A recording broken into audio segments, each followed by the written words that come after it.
Former sheriff of Grand Forks County, Mr. Bob Rost, has joined the Jarrod Thomas Show podcast. Good afternoon, sir. How are you? Good. I'm fine, Jarrod. Good. So what have you been doing since you retired? Well, I stay busy. I during the school year, I still do crossing guard at Kelly School every morning and every afternoon. Year 21 now, I've been doing it.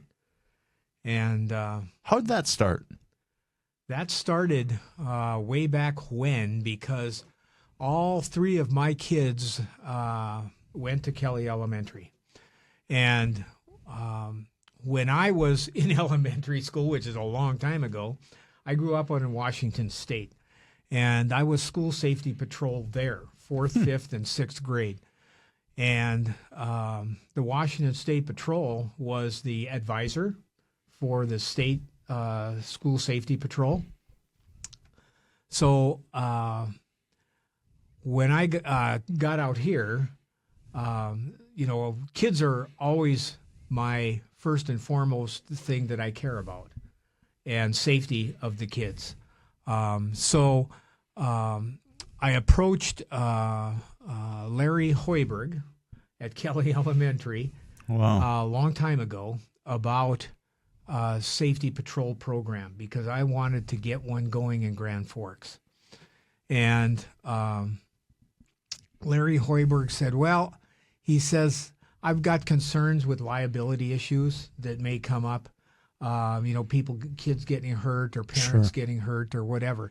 So he says, if you can get the laws changed to take the liability away, then I'll maybe look at doing it. I said, okay, I love a challenge. So I got a hold of Wayne Stengham, who was then our representative here in Grand Forks, and we wrote the bill taking the liability away from principals, administrators, teachers, kids, parents for any accidents or anything that happen while we're doing the safety patrol program. Crazy. And it passed both the House and Senate. And so that bill came out, I believe, in 1996. And actually, there's actually a book on it, on school safety patrol, what you can do, what you can't do, and all that other stuff. So I was on the advisory board. So anyway, so I come back to Larry Hoiberg and I say, hey, Larry, I said, here it is. Well, Bob, I don't really think I want to get involved in this. And I said, but you told me that if I got the liability issues dealt with, that we could do it. And he said, well, at this point, I don't want to do it. So, okay. So Larry, he moved on to assistant superintendent of schools, and then came Zick, who became principal at Kelly School. So I went and talked to him, and I said, hey, okay, so I dealt with all these liability issues and everything, so I would like to get a school safety patrol program going. Well, Bob, I guess, I just really don't care to get involved in that right now. What in the? So I waited till his term was done. Then Mike Lemoyne comes in as principal at Kelly School. And Mike Lemoyne says, yep, Bob, let's do it. So I did it for him for 16 years when he was principal. And that program really grew. So once I started doing that at Kelly School, it spread out over the entire city of Grand Forks. And they basically have a school safety patrol program in every school. And if it's not the paras, it's the teachers that are doing it, and or volunteers. And it's really taken off. I mean, it's been really, really a good program. So I've been doing that, well, now, let's see, 21 years now. So Kelly Tannehill came in as principal at Kelly School. She loves the program. Good. She carried on the tradition. So I'm in year 21 now. So Are you? Have you had any incidents in 21 years? None. Knock on wood. Yeah. But yeah, so I remember the last day Mike Lemoyne was principal at Kelly School. He says, "Bob, we got to get through this 16 years without it happening." So we made it, and so far, Kelly Tannehill's like 4 or 5 years in now at Kelly School as principal. So I continue on doing it. Safety is first and foremost on my mind with the kids. I don't do it for the school itself. I do it for the kids. I want the kids to be safe, and it's amazing how many kids come up and they even volunteer to help. In fact, I got to tell you a little story. There's a boy by the name of Camden Larson. Camden Larson was like in first grade, and when I was doing school safety patrol, he came up to me and he said, Bob, can I help you? Can I help you? And I said, well, you're just going to have to be very careful, though, Camden, with me, So he dons this vest, which hung all the way down to his ankles, and had the stop sign that was almost bigger than him. And he stood there, and he just loved doing it. So Camden did it all the way through fifth grade. And then when he went to Schrader, when they had like delayed start for school, he'd come to Kelly School and help me do safety patrol. He did the same thing at Red River. And Camden Larson went to the Air Force Academy. Oh, wow. And he just graduated from the Air Force Academy.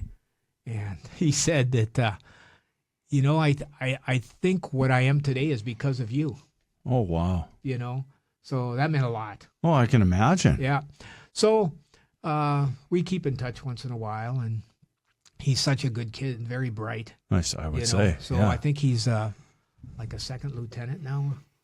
So yeah, well, you and I didn't do any of that. Yeah, no. So then, in my other spare time, I've been at the senior center. I do a lot of stuff at the senior center. I volunteer. It's been 10, 11 years now. I started out, with the COVID. I was doing traffic control out in the parking lot. You can't get away from the traffic and the safety, can you? I can't. And so I started doing that. And then when things started to, COVID got over, and then people were able to get back inside and do their thing, eat inside and everything. So they still have drive-through, but they don't need somebody out there right now. So I did that until COVID, and then I started packing Meals on Wheels bags. So I go in roughly at 10 o'clock every day, get out of there about 11:15. So I pack bags for 12 routes in Grand Forks, Jeez. Plus the Link and Homestead. I think they run about 166 meals of home-delivered meals every day. And that doesn't count the people that still come through drive-through or the ones that come into the center to eat themselves. So you're not retired at all, really? Well, yeah, and then county commission, so I get involved with that a lot. There's a lot of meetings that come up that we, spur of the moment. So why county commission? You could have ran for any elected board. Why county? Okay, so I spent 40 years with the Grand Forks County Sheriff's Department. Sure. And I wanted to stay involved with Grand Forks County because there's so many things that happened. Even when Gordy Taylor hired me, wow. And so I worked for him. In 86, I was appointed interim sheriff to fill out the rest of his term. And then Schroeder got in for 4 years. And then Dan Hill was in there for 20 as sheriff. And then I came after that. But there's so many obstacles that the department ran into over the years.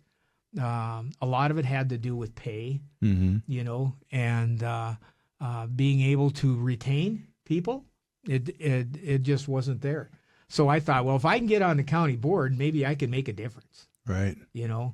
And not only for the sheriff's department, but for a lot of other departments. Yeah. In the county. So. Yeah, I remember when I was still on the air then, and you were I would say a semi-frequent guest when things came up. You weren't shy. You came out and bailed me out of some tough situations when phones didn't work or whatever. And I remember asking, I said, so what are you going to do in retirement? And you had the thing I thought was interesting, or at least the thing I remember, was you had planned a lot of this. You were going to volunteer. That was on your agenda. Yeah. And then I remember you saying to me, I'm going to run for county commission. And I just thought, wow, I mean, like, there's a man with a plan. So you weren't, it wasn't like you put aside the full-time work so you could maybe get more involved in maybe your hobbies or a bit of a passion. Right. And 40 years on the sheriff's department is a long time. Yeah. And you see some there's things. a lot of changes. I would like, well, in fact, when I was sheriff for 8 years, there's a lot of things that came up, the public distrust, or your officers are being too aggressive, or, so then I went and got body cams for everybody, and I got in-car videos for all the cars. So, and the interesting point is, when somebody's disgruntled or says, your deputy didn't treat me very well. I said, well, okay, let's watch the video and see what happened. Oh, no, that's fine. So because, it keeps everybody on their toes. It keeps the officer, conduct correct, and the public. So everybody's accountable. In your view, does the sheriff's department have everything it needs? Oh, I'm sure they could always use more. I think Andy's doing a really good job right now for as young as he is and what's been thrown at him lately, like taking over the jail and things like that. I did not vote for him to get that jail. And I'll tell you why, because I know what it takes. Just being a sheriff and running the sheriff's department is a big enough task without adding that to the his duties. And it's, Gordy Taylor was the last one that had the jail way back when, and then there's issues that came up. The county commission took the jail away from him. Bob Weefold, who was the attorney general at the time, because jails, according to state statutes, are supposed to be run by the sheriff, okay? Mm-hmm. But we had a waiver. Grand Forks County didn't have to do that. So we had a correctional center and an administrator. So you had that. The other guy, we don't need to get in, just flamed out, for lack of a better word, moved on from him. And so then you give it back to the sheriff, which at this time is Andy Schneider. Do you think the long-term plan would to be name another administrator, or no? The waiver expired, so now this is what we got? No. So no, I don't. I don't think. Some of the commissioners wanted to turn it over to the sheriff, and I was not one of them, because I've been in those shoes. I know exactly what you got to go through. Not only now do you have the liability issues for the conduct of your deputies in the field, you've got things that happen in the correctional center, and you're going to be the guy. You're the top guy that's going to get it. Well, and they do happen. And the thing that I think is interesting too is that that's an elected position. Correct. So if your jail appears, I want to stress, appears to be not being run like a tight ship, that could cost you your job somewhere along the line. Yeah, it ultimately is going to be up to the voters of Grand Forks County, right. Or if a sheriff down the line says, I don't really care to deal with this, I'm not going to run again, but, we can't go back. We cannot go back to just having a correctional center with an administrator. We can't do that. So once that appointment was made, that's it. So yeah, well, I mean, it's interesting. I mean, you got a guy recently sentenced to 12 years for distributing fentanyl inside the jail. Correct. You had somebody, I think, get slapped or punched recently. Yeah. I thought maybe it was even stabbed in the face, if I recall correctly. So when I think about those kinds of things, I mean, Andy, of course, I know Andy as well. He's got it together. He knows what he's doing. He's organized. He has a plan. He knows what direction he wants to go things, but directions he wants places to go. But at the end of the day, though, too, I think only one man can do so much. That's right. Yeah. I mean, he's got a chief deputy for the field deputies, which is David Stromberg. And then he's got a second in command at the jail, which is Jody's her first name. I can't remember what her last name is. But anyway, so they ultimately take care of things, but everything falls on the shoulders of the sheriff. So, Yeah. No, it's interesting times, and then naturally a lot of this stuff will move its way to funding. Absolutely. Recently, the Grand Forks County Commission moved forward with a budget that would have a 3% levy increase and use cash reserves to make sure it's compliant with the new state law at a special meeting just the other day, Tuesday, Correct. as a matter of fact. Seems to be a couple of vocal naysayers on this particular issue. Yeah, Chainsaw Bierke. Bierke and Rosted are both dissenting on this particular issue. Why did you vote for it? Because there's a lot of things that our budget tasks us to do. You know, there's things that some of the commissioners wanted to cut. You know, like the Historical Society, not give them any money. The library, not give the library any money. And it's like, you know what? We have a commitment to the community to provide these things. You know, I mean, the Historical Society it's the history, not only of Grand Forks County. And, I mean, you're going to eliminate money that helps support that. I have a problem with that. And there's a lot of other things that are in line here too that they wanted to take away. You know, I think water board and some other things they wanted to cut funding for all of those people too. But you know, they're very important to the county of Grand Forks that we have these functions, and we have to maintain them. And that's why I voted. That's why I voted for it. Do you think the county lives within its budget? I do. You know, the thing is, you know, the legislator, you know, the public was so had such a big voice about property taxes, right? You know, and so they go from $500 giving us back to $1,600 giving us back, and then they put a cap on property tax, you know. So that means, okay, counties, you got to figure toe it out. the mark now. Yep. But Grand Forks County operates totally on property tax, totally. Mm-hmm. And so that 3% is a big hit. However, now our budget for 2026 is less than what it is right now. Like almost $5 million less. Yeah, $5 million less. So department heads and everybody, they cut, you know. But still, you've got, you know, what, 85% of your budget is usually personnel, payroll, you know. Sure, right. So you got step increases, you've got COLAs. You get benefits, you know? Yeah, benefits. You know, health insurance always goes up. It does. So, I mean, so those are the things. So, I mean, I think we did what we needed to do. Now, I know Commissioner Bierke does not like using carryover money. Mm-hmm. He does not like that. He doesn't like sales tax. No, so it's true. But you know, there's things that occurred, you know, where we got home rule. Mm-hmm. You know, our sales tax didn't go through. Our half-cent sales tax didn't go through. And so at some point we were going to try and do this again. But however, the city of Grand Forks had a sales tax already, like a 3/4 cent sales tax, I believe, that expired in 2029.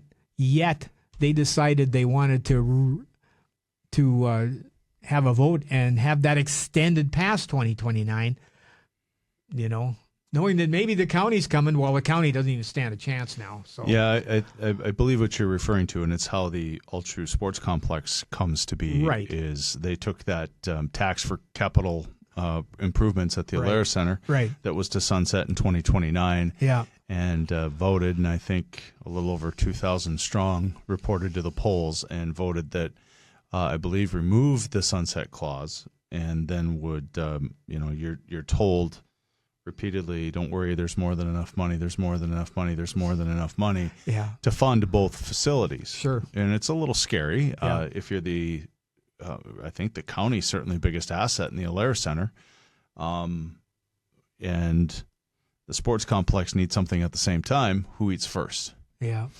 So it is. I think if you're the taxpayer, though, Bob, there seems to be a lot of hands out looking for a tax dollar. Would you agree with that? Well, I think the things that we fund right now are things that have been funded for a number of years. Sure. So when you get used to something, and whether the county provides it or the city provides it, you count on that every year. As far as other people holding out their hands, we don't give them anything. We're just funding what we already had. Now, some of those things I think Commissioner Bierke talked about, he would like to have like a referendum where we look at some of these things that were mandated by previous commissioners, for so many mills to operate, the senior center, to eliminate those. Well, gee whiz, you talk about eliminating funding for the senior center. I mean, let's face it, most of us are baby boomers. Mm-hmm. Now, we're all there, and the amount of use that senior center gets is huge. Mm-hmm. And to think about cutting it, it's like a lot of the taxpayers are older.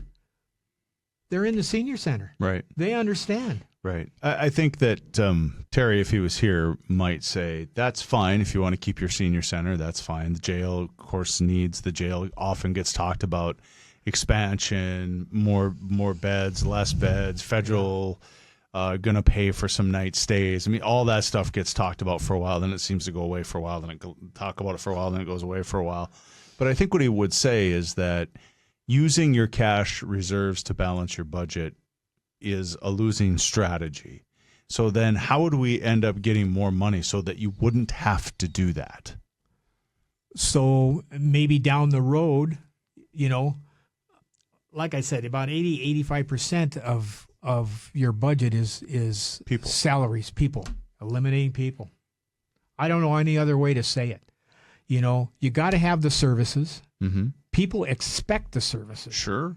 And so the only way is operate. If you can cut some operating out of your budget, and you might have to cut staff. Sure. That's the only way you can do it. Well, it is, and I think that's part of the frustration is I think the way that a lot of people might look at this would be, hey, we have, if we have to take, what is it, it's like $700,000, up to maybe $700,000 to balance this thing. It's almost $1 million. It's about $1.5 million with the new math, I believe. Yeah. It's time to make some cuts. Yeah. So why not make them now? Well, I don't think we had enough time to get it figured out, and we're under a timetable to get this budget finalized. So maybe next year, maybe we started looking at some of these things a little earlier than what we're doing right now. But I'm a taxpayer. You're a taxpayer. Everybody's a taxpayer. So as far as I'm concerned, there's wants and needs and services that needed to be provided to the county of Grand Forks, which everybody in the city of Grand Forks is a considered a county employee. They pay taxes. They want the service, Yeah. I guess I think the hard decisions that have to get made are, to your point, it has to be, if you're going to cut people, who are you going to cut?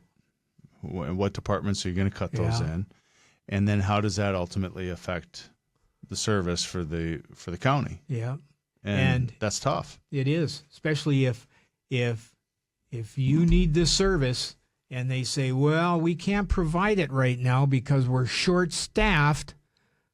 Public does not understand that. They do not. And, I pay taxes. I demand somebody be here. Mm-hmm. So, yeah.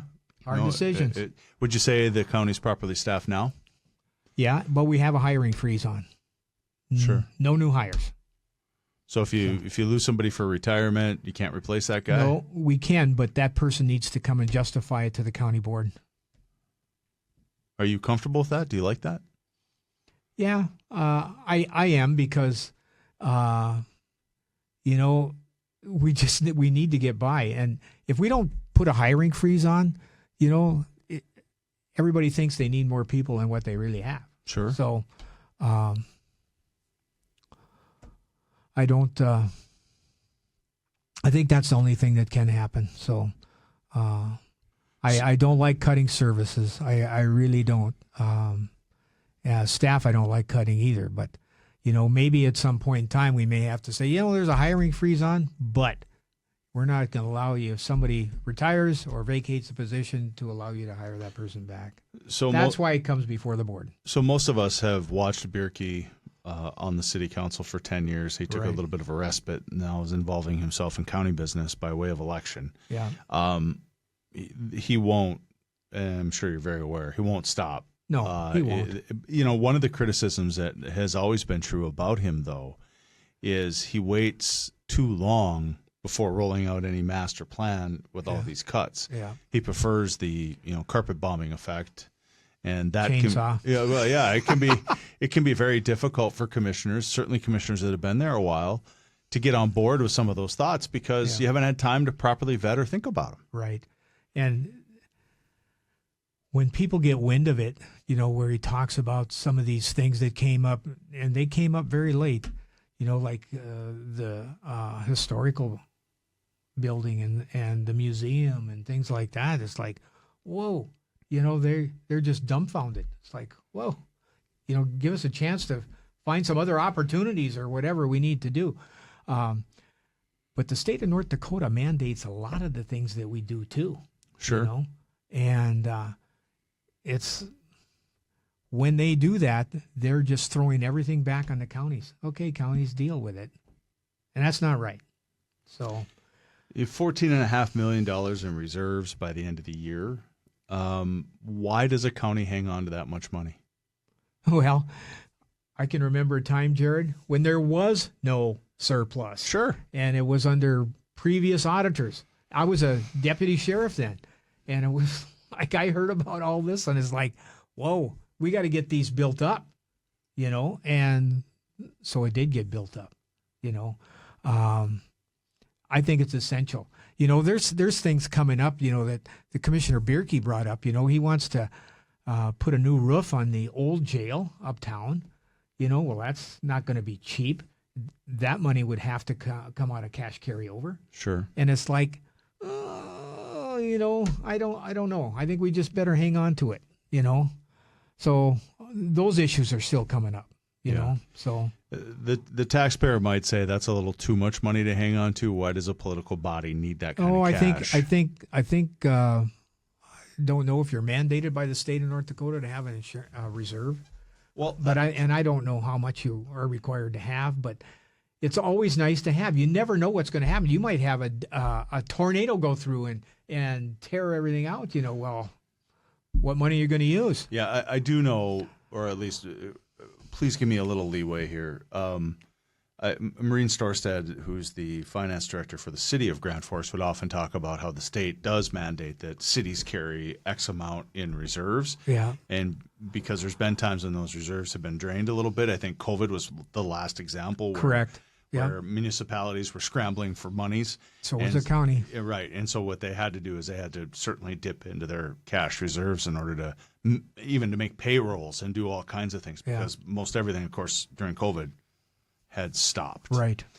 Okay. So it's as simple as it's a difference of opinion. Mm-hmm. And, this time, Bierke and Rosted and others may have some concerns, but I suppose the next budgeting cycle, which will almost start immediately after the current one is done, the conversations will likely turn to, okay. And I actually think Commissioner Bierke wants to take some things to the state legislature because he thinks they're mandating too much to counties to deal with when the state should be taking it over.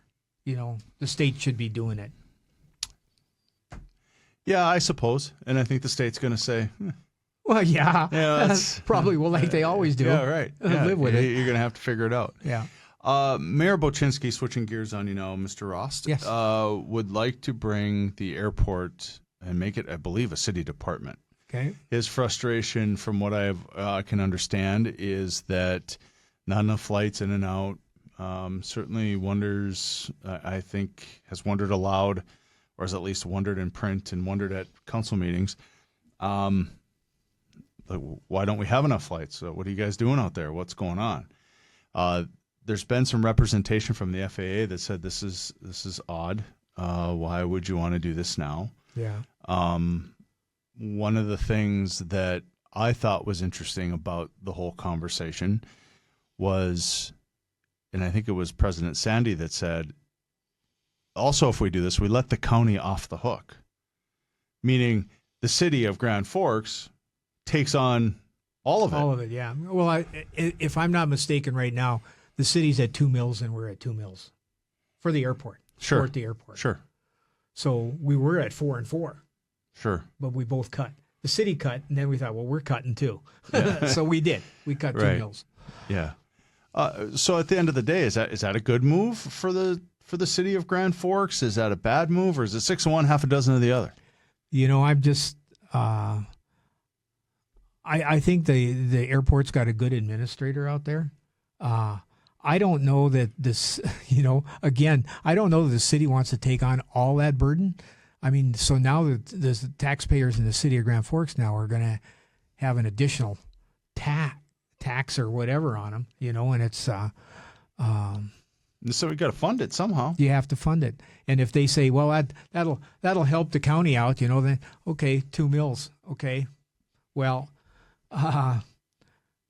we did cut 2, so we're down to 2, but I just think it doesn't need to change. To save the county money, fine, but it's not going to save the people of Grand Forks any money.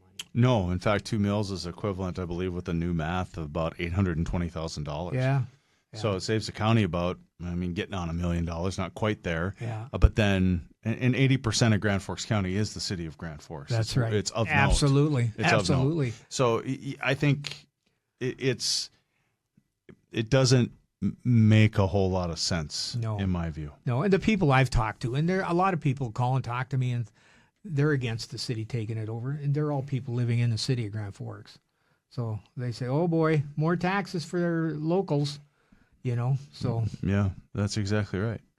How much longer do you think you'll run? How much longer will you be a part of this? This is it, buddy. I won't run next year. I'll be done.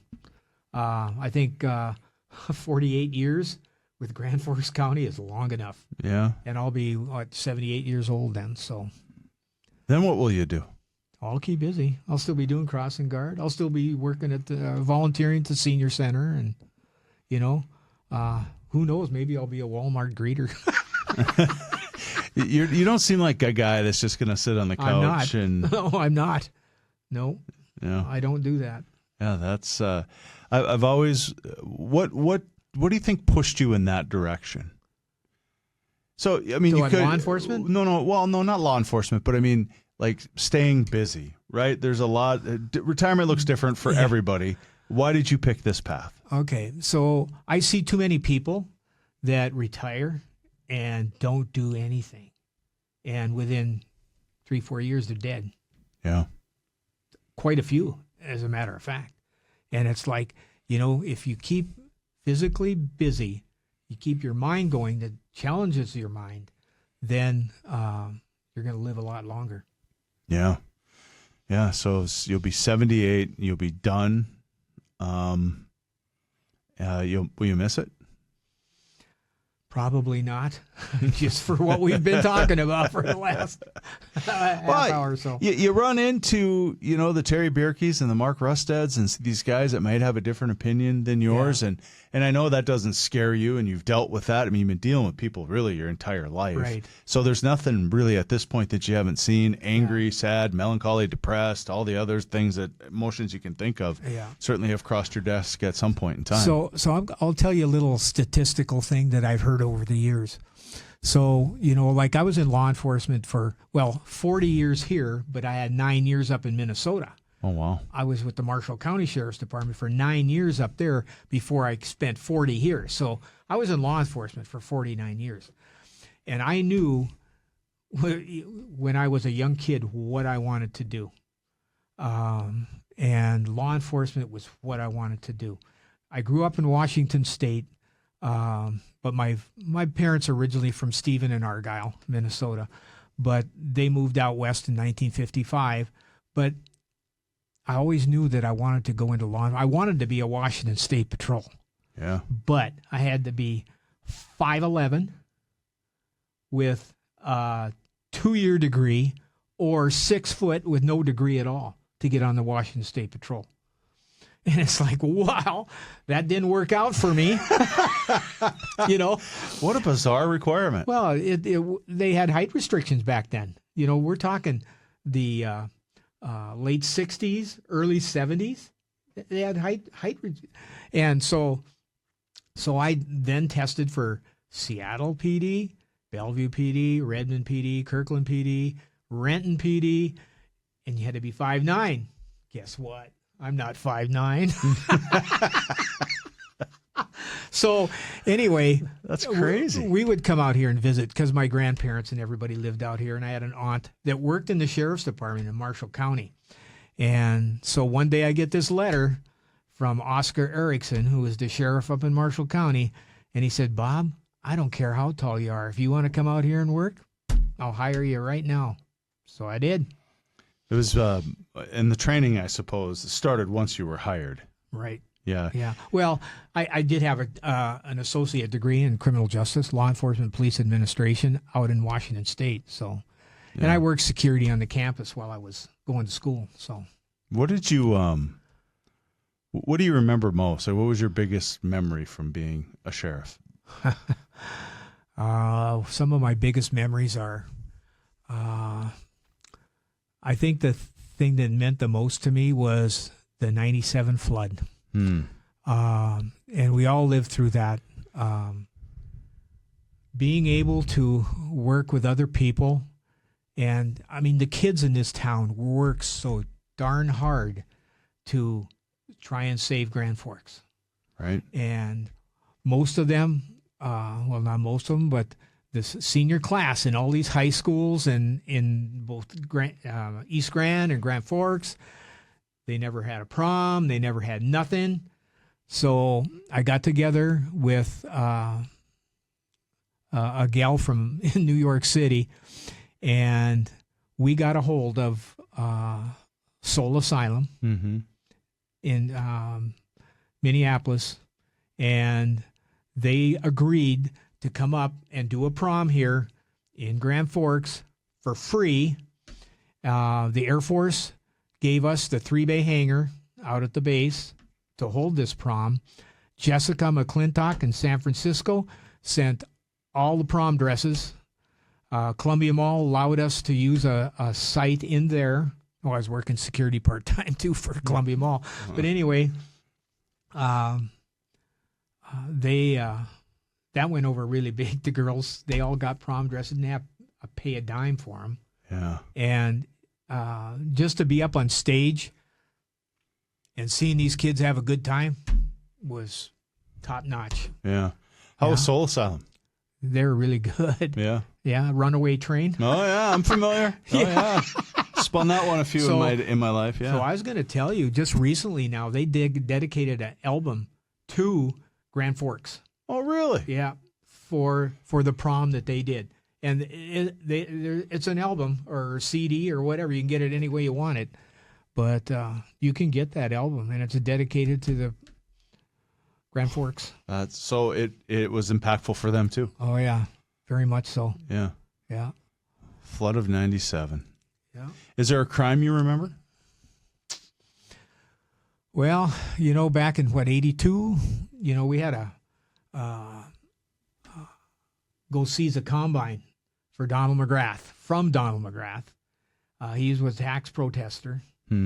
And we ended up finally getting the combine, and we were bringing it back to town. Donald McGrath was not on site at the time when we took it because it was south of Amaretto. He lived out in the east side over in Bigland, and we ended up having a shootout out west of town. And John Schroeder, who was then chief deputy, he didn't get shot, but he ended up having to shoot Donald McGrath, and that was a tough deal. Larry Bangle and I, we were on the east end of. We were the lead escort, and Schroeder was the rear escort, and Donald McGrath just came sliding by and had a .357 Magnum, and he's shooting away, and so that was a bad deal. That's that is the only shooting I've ever been involved in. So, yeah. I mean, I didn't shoot any, but it could have happened to me just as well as it did to John Schroeder. So. Well, it sounds like Mr. McGrath made some choices that put Mr. Schroeder in a position, and like you say, he could have just stopped the other way, and then you and your partner there would have had to make some decisions. Yeah, for sure. Yeah, it's not easy work, and it escalates. What do you think when you see police shootings now, and you see all of this contention and all these problems that we're having? What I observe right now, as far as police work, is that on a very minor scale, there's less respect for law enforcement now than there was in the past. Bob, let me ask you, though. I wonder if there's anything to this. I can remember when I went to school at Crestwood Elementary over in East Grand Forks, Minnesota. I can remember distinctly on many occasions, police officers would come into the classroom. They would talk about what they do. They would say things like, if you ever find yourself in trouble, if you lose track of mom and dad, if you're ever in a situation where you need any help at all, right. just find a guy with a badge or a hat or whatever. I mean, they're easily identifiable. That's always been the case. Just come over and ask, and we will help you. Sure. Is that community relationship been lost? It's deteriorated, but I don't know that it's totally lost. I mean, even when I do crossing guard at Kelly School, I have kids coming up and talk to me about problems or issues they have, and sure, and I'm always willing to listen, because the interaction that you have with people. In fact, I have to say this: when I retired, I spent like 49 years in law enforcement. People always coming to you with their problems. Yeah, it's a burden. Now you retire, nobody needs you anymore. So there's statistics that show, particularly in like around Minneapolis or whatever, that 50% of the police officers who retire in Minneapolis commit suicide. Oh, that's awful. Because nobody wants you anymore. Nobody needs you anymore. So that's a serious deal. That's awful. Yeah. Yeah, I've just always wondered. I mean, I never in my life have thought to disrespect a police officer. There's no. I mean, when I'm running away from something, they're running to it. Sure. I mean, those that's a different wiring in your head, and it takes a certain level of servant attitude and all the rest to want to do that, and the amount of training and the amount and on it goes, and it's turned. Just the nightly news, of course, is perhaps a good and a bad barometer both at the same time. And the stories that get reported are oftentimes paint law enforcement in a way that is not necessarily 100% accurate. Right. But there again, now you've got the in-car videos, you've got the body cams, and, so accountability is huge. Right. You got to have that now. Getting back to kids being, when I was doing security at Columbia Mall, and I did that for like 32 years, part-time, they called me Saturday Bob because I was there every Saturday.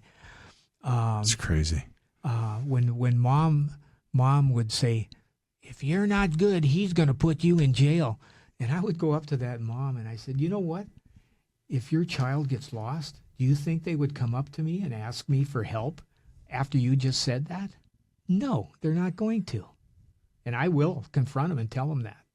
So, and then they think about it and say, "Oh gosh, yeah, you're right." Yeah, that's not cool. No, I don't. It's not. I don't. I don't believe that the basic mission of law enforcement has changed through the years. It's to serve, Right.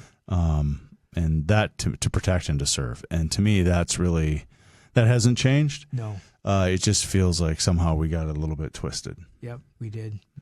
The respect side of it, it's like, I know when you were growing up and I was growing up, if a policeman came up driving up behind me, it's like, whoa, boy. Well, yeah. Yeah, better be. They don't now. They'll speed up or whatever, challenge you. And the way I grew up was if you ever get stopped by a police officer, do exactly what they say, and it'll be just fine.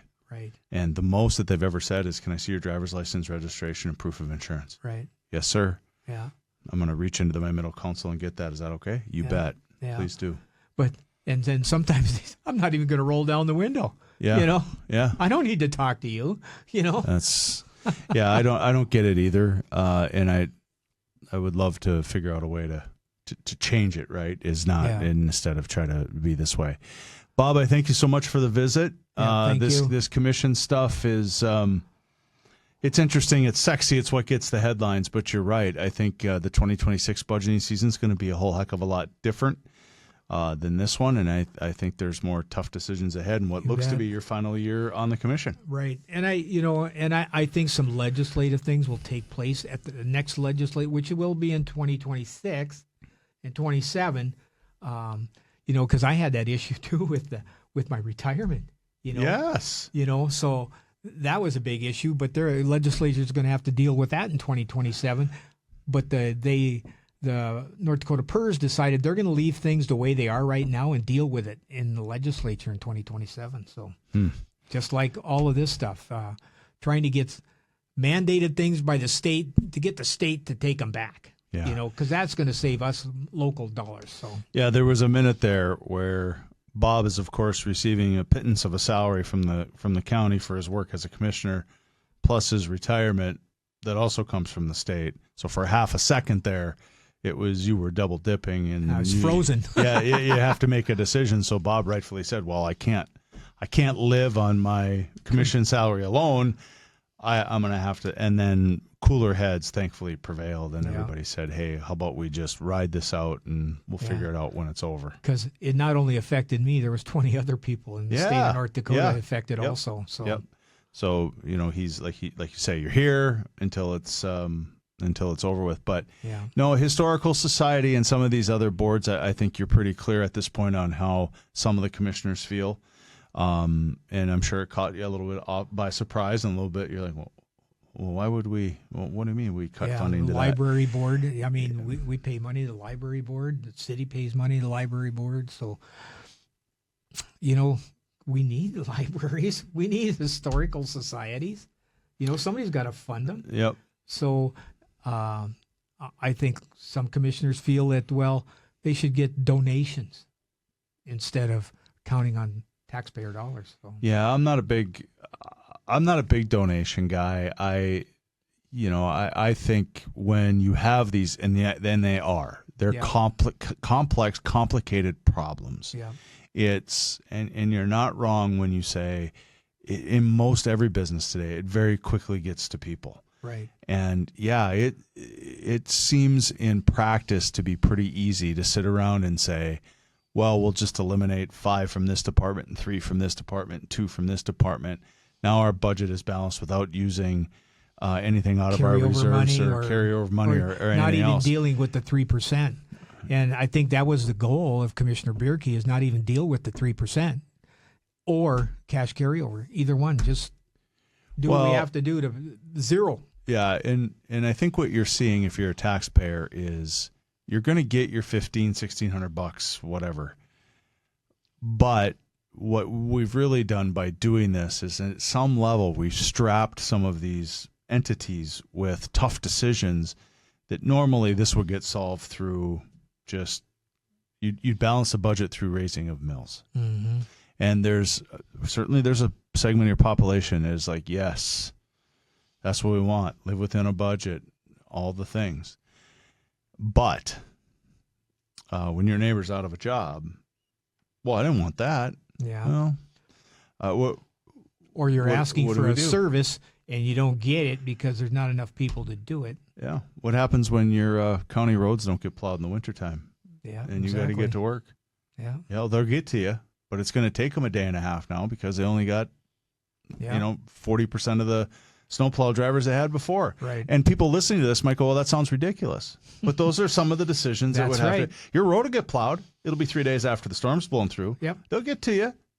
Whoa, why is that? Well, I mean, we had to cut. Save you tax dollars. Yeah, we had to save you some tax dollars. So, and then all of a sudden you have meetings where people show up and say, well, we gotta blow our roads out during the storm, and what are we supposed to do? Yeah. We're trapped in for work. Yeah. Yeah, well, this is what we do.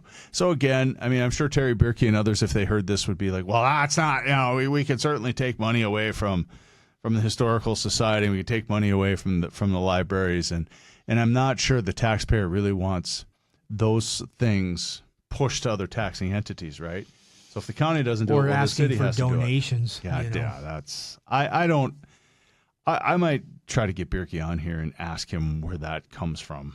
Where you're going to get more donations. That doesn't tend to make a ton of sense to me.